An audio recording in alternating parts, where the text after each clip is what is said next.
Hi, I'm James Owen Wilson from Tabletop Gaming Guild, and today we're going to go ahead and talk about the game 1500, The New World by DVG Games. So we're going to go down to the table. I'm going to give you a general overview of how to play, and then we're going to come back and I'll give you my final thoughts. So this is going to be the initial setup of the game 1500, The New World by DVG Games. This game is pretty cool. Very surprised with how I was going into expecting a war game, and I got a really nice abstract game that gives me a feel like some of the Ryan Lockett games, like 8 Minute Empire and stuff. So this game was really surprising, and I really liked it a lot. So in a game of 1500s, what's really cool on your board is they have the whole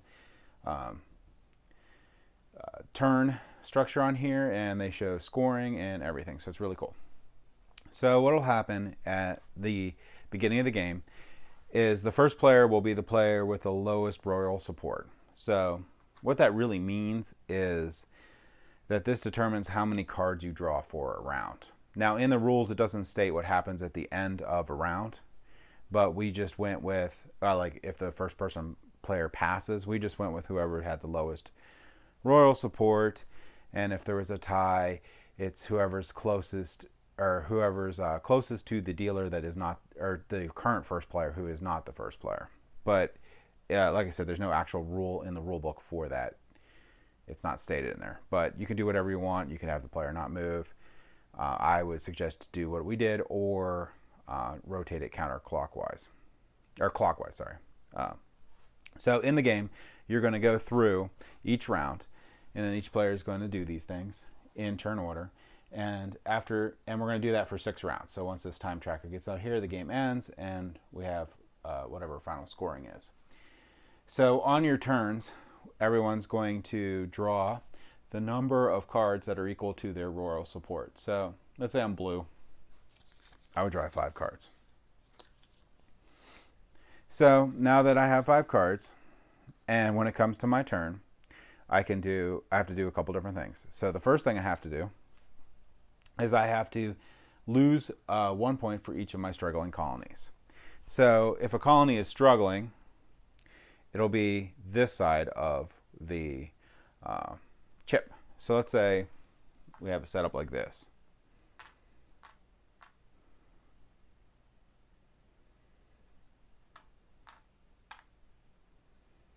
And I'll throw my guy here. Okay. So at the beginning of this round with this setup, I have 1 struggling colony, so I'll lose a point. And we'll just, if I'm already at 0, I can't lose any more points. But let's say I'm up here, so I'll lose a point. So I'll be at 4.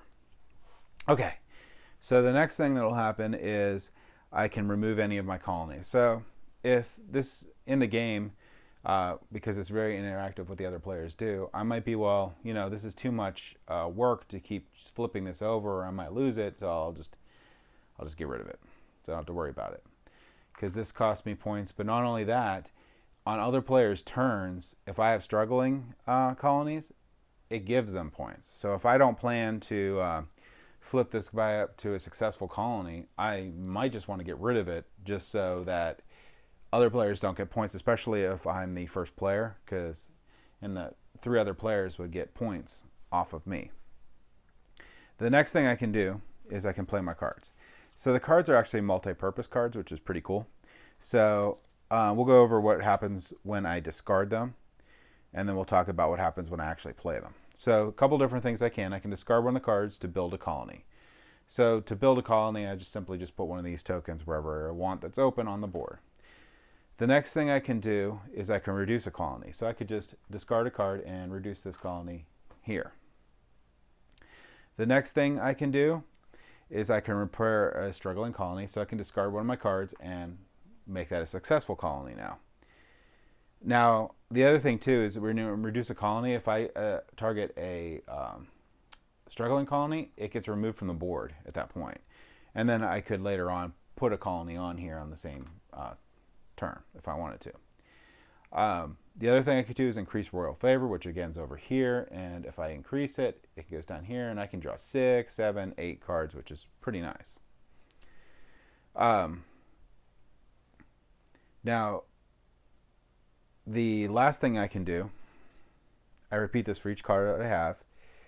I can play them for their power, and some of these are very powerful, like struggle all colonies belonging to the other players that are adjacent to your colonies.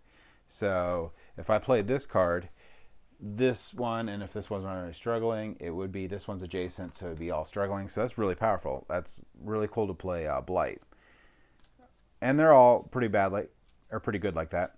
And then these ones are the meaner ones, where I can react on other players' turns. So when it's someone else's turn, after another player adjusts any player's royal support, cancel the adjustment and then draw a card. So if they're trying to lower my royal support, which is what you can do with royal favor, you could adjust it one way or the other with other players, and they try to move it mine back one, I can play this card and say, nope, I cancel that adjustment, and I also get a card. Or if they're trying to push theirs up, I can do the same with that too. So that's pretty cool. So the red cards are mainly react cards, or all react cards, sorry. And these are cards you play on your turn. Now I can discard this react card to do the discard things on the player turn, which is cool also. After I've done all that, I'm done playing with my cards, I then do the tally portion. And the tally portion is I'm going to get 1 point per successful colony, 2 points per monopoly, 2 points per regional monopoly, and 1 point per other player's struggling colonies. So in this one here, successful colonies, I would have 5. So I would get 5 points. So I put this up to 9. And then I would get an export monopoly because I have all, I believe these are sugars, so I have all the sugars. So I get 2 points. So that puts me up another 2. And what I would do is I put this at the 10s, and then I put this at the 1s, so I can keep track that way. And then 2 points per regional monopoly. And there's 3 locations to each region. So there's 1 here, 1 here, 1 here, and 1 up here. And I would gain 2 points for this, so I get 2 more points. Then I get 1 point per other player's struggling colonies, and there's 3, so I get 6 points.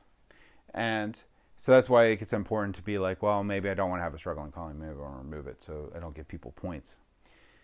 And then this continues till the end, and the person with the highest points wins. And that is 1500, The New World in a nutshell. We'll go back to the table and I'll give you my final thoughts. Yeah, 1500, The New World is a really fun game. I liked 8-Minute Empire, so like an abstract area control game. And this gives me the feel of 8-Minute Empire with some really cool cards. And I like the fact that the cards are multi-use. So you can use them for their ability, or you can discard them to do multiple other things. So I was expecting a war game when we got this in, and I ended up with a really fun abstract game. So not that war games are bad or anything, I just was expecting a war game, and I got an abstract, cool, fun game. And it's pretty light, and it can play up to 6 players, which is nice. And it's super easy to teach. The only thing in here that I had any issue with at all was that in the rules it didn't really say after each round who's the first player, so it's not clear if that's the same person for the entire game or how it switches. So we made our own rule up for that. I do highly suggest to either have it go clockwise or just be the person with the lowest favor. But for multiple plays, I think that's actually the best. But yeah, this game, really good. I would recommend it if you like abstract games, if you liked any of the 8-Minute Empire series. This is a nice game, similar with a little different feel to it. So I highly recommend 1500 The New World, and thank you for watching.